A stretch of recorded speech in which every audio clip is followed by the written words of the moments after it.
జీవితంలో మాత్రం అసలు ఒక్కసారి అబ్బా ఆ మానిటర్ అది ఎక్కడుందో దాన్ని ఎరగొట్టేద్దాం అన్నంత ఫీలింగ్.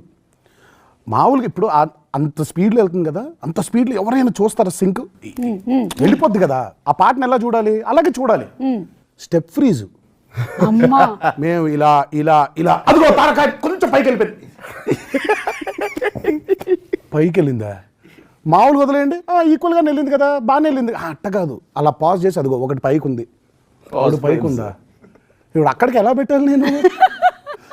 నేను అన్నాను ఒక్కొక్కరికి ఒక్కో స్టైల్ ఉంటుంది కదా జక్కన్న, అది అలా ఉంటుంది. తన స్టైల్ తంది, నా స్టైల్ నాది. ఇద్దరు స్టైల్స్ని మీరు క్యాప్చర్ చేయడానికి ట్రై చేయాలి, కానీ ఇద్దరు ఒకటే లాగా ఆడడం. నాకు ఆ స్టైల్ ఈ స్టైల్ కాదు, నాకు స్టైల్ ఉంది.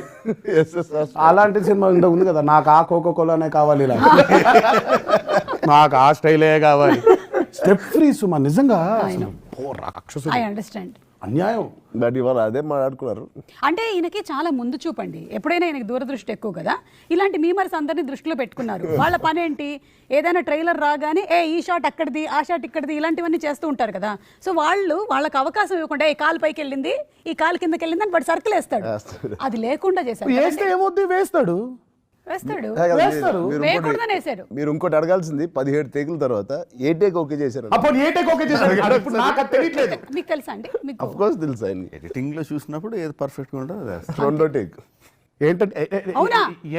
ఏదో సుమారుగా ఎడిటింగ్ లో చూసినప్పుడు ఏది బాగుందో అన్ని రకాలుగా. 17 కావాలా సార్?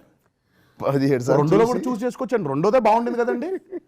కాదండి, ఇంకా ఏదో పర్ఫెక్షన్ వస్తుందని చెప్పి చేస్తాం. మీరు చేయలేకపోయారు అంతకన్నా పర్ఫెక్ట్ గా. అందుకని ఎంత మాట ఏమంటివి మీరు చెయ్యలేకపోయారంటీరా.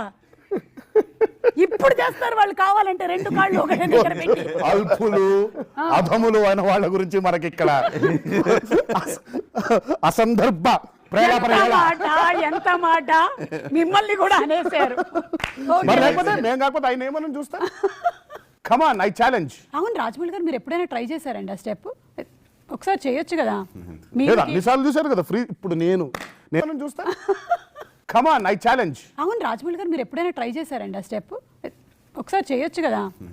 అన్నిసార్లు చూశారు కదా ఫ్రీ. ఇప్పుడు నేను మొన్న ఆయన దగ్గర మాట తీసుకున్నాను, ఈ సినిమా సక్సెస్ అవుతాయి కాదు, అయిపోయింది. ఆ సక్సెస్ అయిన రోజు ఆడియన్స్ కి థ్యాంక్స్ ఎలా చెప్పాలి? ఆయన నాటు స్టెప్ అయ్యాయి. మేమిద్దరం ఫ్రీజ్ చేసి ఇది ఇక్కడ ఇలా వెళ్ళింది, ఇది అలా వెళ్ళింది, కరెక్ట్ గా పెట్టాలి. అంటే ఆయనతో పాటు జోడి ఇంకొకళ్ళు ఉండాలి కదా. కీరవాణి గారు అయితే బెటర్ అంటారు. ఇప్పుడు దీంట్లో విఎఫ్ఎక్స్ మిక్స్ చేద్దాం, ఆయనతో ఆయనే 2 సార్లు వేయాల్సి వస్తుంది. వేరే డ్రెస్. అంటే మీరు ఎప్పుడైనా ఇన్సైడ్ సీక్రెట్ గా ఎవరు లేనప్పుడైనా ట్రై చేసి చూసారా? అలాంటి ఆలోచనలు ఏం రావు? లేదు, చేశారు ఒకసారి బాంబేలో. సార్ బాంబేలో చేసాం. బాంబేలో నా క్యారవాన్ లో చేశారు. సర్లేండి, ఎన్ని ప్రమోషన్స్ ఎక్కడెక్కడ తిరిగారు, మీకు మాత్రం ఏం గుర్తుంది? ఓకే, నెక్స్ట్ నీ సీన్ అయిపోయిందా? ఏంటైపోయేది? పొద్దున్నుంచి తీస్తానే ఉన్నాడు జక్కన. అయితే నేను గిల్లుతా, నువ్వు స్టార్ట్ చెయ్యి. ఎంతకి తెగించారా? ఇందులో జోక్ ఏం లేదు. ఇది నిజం. ఇందులో జోక్ లేదు, నవ్వడానికి.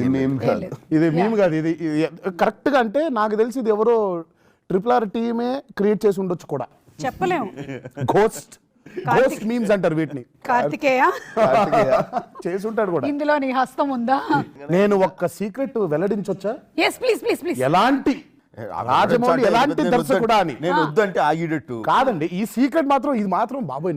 నాకు ఇన్నేళ్ల నుంచి, దాదాపు 20-21 సంవత్సరాల నుంచి తెలుసుగా. అసలు నాకు ప్రతిసారి ఒక కొత్తలా కనిపిస్తాడు కదా. బాంబేలో ప్రీ రిలీజ్ ఈవెంట్ అయిపోయింది. మమ్మల్ని అలా పైకి 100 అడుగులు ఉంటుందా, 80 అడుగులు ఉండొచ్చులే. మీకేం తెలుస్తుంది? ఇక్కడ నుంచి చూస్తే మీకు అలా అనిపిస్తుంది, మా పై నుంచి చూస్తే రోపులు కట్టి ఈయన గుర్రలోంచి రావాలి, నేను బైక్ లోంచి రావాలి. దీనికి మాకు రిహర్సల్స్. నేను ప్రీ రిలీజ్ ఈవెంట్ కి రిహర్సల్స్ ఏంటి కార్తికేయ అన్న? అదే బాబా మామూలుగా ఒక పని చేయడుగా. ఇప్పుడు నువ్వు ఆయన గుర్రంలోంచి నువ్వు బైక్ లోంచి రావు. గుర్రంలోంచి బైక్ లోంచి రావడం ఏంటి? మామూలుగా ఇలా రావచ్చు కదా అన్న. పై నుంచి రావాలంట, పై నుంచి రావడం ఏంటని రిహర్సల్ అయిపోయింది. రానే వచ్చింది ఆ తరుణం, మాకేం తెలియదు. వచ్చాం, ఊపాము, అందరూ ఫ్యాన్స్ అందరూ హ్యాపీ. వచ్చాం, ఇలా అనుకున్నాం, వెళ్ళిపోయి కూర్చున్నాం, సైలెంట్గా ఉన్నాం, అంత అయిపోయింది. ఓ రోజు హైదరాబాద్కి వచ్చిన తర్వాత కార్తికేయ ఫోన్ చేశాడు, అన్నా అని. ఏం నాన్న అన్న. కార్తికేయ అన్నా అన్నాడంటే ఏదో పెంట ఉన్నట్టే. అన్నా అన్నాడు. ఏం నానా అన్నా. ఇది ఫోన్లో కాదు, సారీ ఫోన్లో కాదు, ఫ్లైట్లో తిరిగి వస్తున్నాం బాంబే నుంచి. ఫ్లైట్లో తిరిగి వస్తుంటే ఇదే కాన్వర్సేషన్ కాదు అవుతుంది. లీడ్ అని చెప్పిన లీడ్లో షూటింగ్లో అసలు దీనికి ఏం సంబంధం లేకుండా షూటింగ్లో ఆ రోజు ప్యాకప్ చెప్పి అయిపోయిందని పంపించేస్తాం. తను వెళ్ళిపోతాడు, అరే నాకు షార్ట్ అని గుర్తొస్తుంది. గుర్తే మళ్ళీ తారకం పిలువ అంటాను. వెళ్ళిపోతూ ఉంటాడు, ఎక్కడ పిలుస్తాడు, అందుకని మెసేజ్ పెడతాడు, అన్నా అని పెడతాడు. ఇది కొంచెం ఇది ఎలా అంటే రేపు ఆఫ్ అంటాడు. షూటింగ్ లో కూడా కాదు అసలు, రేపు ఆఫ్ సుమా, రేపు ఆఫ్. సరే ఓకే ఆఫ్ అయిపోయింది, మనకు లేదు ఈరోజు, కాసేపు రిలాక్స్ అవుదాం, ఎందుకంటే గొడ్డును బాధినట్టు బాధేసి ఉంటాడు. రిలాక్స్ అవుదాంలే అని చెప్పి అనుకుంటే కరెక్ట్గా రాత్రి పడుకునే టైంకి మెసేజ్ అన్నా అని ఉంటుంది.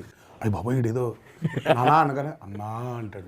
నానా ఏమైంది, ఇది స్టార్టింగ్లో, నానా ఏమైందమ్మా, అన్నా ఏమనుకోకన్నా. చిచి ఏమ్మా ఏంటి, రేపు షూటింగ్ ఉందన్నా. ఓకే అలాగే వెళ్ళి వెళ్ళి వెళ్ళి వీడు అన్నా తగలయ్యా. వీడు తర్వాత వీడు అన్నా అని మెసేజ్ పెట్టడం మానేసి ఫోన్ చేసాడు డైరెక్ట్గా. పాపం ఏ అవసరం వచ్చిందని ఫోన్ ఎత్తేవాడిని. అన్నా అనేవాడు, ఏం కావాలి చెప్పు.